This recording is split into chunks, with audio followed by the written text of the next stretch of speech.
Di sebuah daerah di Payakumbuh, hiduplah seorang pemuda bernama Mak Isun. Ia bekerja sebagai kusir bendi milik seorang saudagar kaya. Setiap hari, ia menjalani pekerjaannya dengan penuh semangat, menikmati perjalanan bersama penumpangnya, dan dengan bijak menabung dari upah yang diterimanya. Tak hanya pandai mengendalikan bendi, Mak Isun juga telaten merawatnya. Ia selalu memastikan bendi tetap bersih dan kudanya dalam kondisi prima, agar perjalanan para penumpang tetap nyaman. Suatu hari, sang majikan meninggal dunia. Sejak saat itu, bendi yang biasa dikemudikan Mak Isun tak lagi digunakan. Namun, alih-alih mencari pekerjaan lain, Mak Isun justru melihat peluang. Dengan tabungan yang ia kumpulkan selama ini, ia membeli bendi tersebut dan mulai bekerja secara mandiri. Mak Isun tak lagi bekerja untuk orang lain. Namun, kebiasaan baiknya tak berubah, ia tetap merawat bendinya dengan cermat dan terus menabung.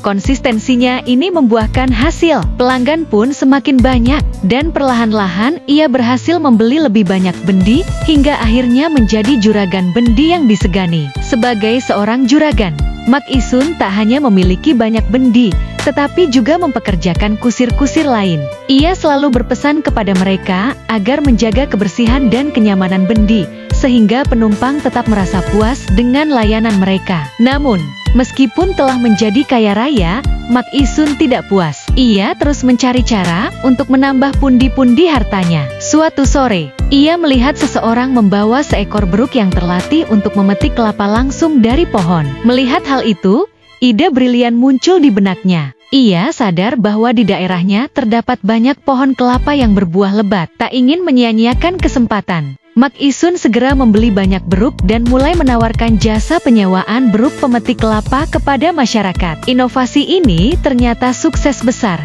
Banyak orang yang menyewa beruk milik Mak Isun, menjadikannya tak hanya sebagai juragan bendi, tetapi juga juragan beruk yang kaya raya. Beberapa waktu berlalu, harga kelapa di daerah itu tiba-tiba melonjak tinggi. Melihat situasi ini sebagai peluang, Mak Isun menaikkan tarif sewa beruknya. Keputusan ini membuat banyak orang keberatan, tetapi Mak Isun tak peduli. Ia hanya ingin terus menambah kekayaannya, meskipun sudah memiliki segalanya. Namun, keserakahannya mulai menuai kebencian.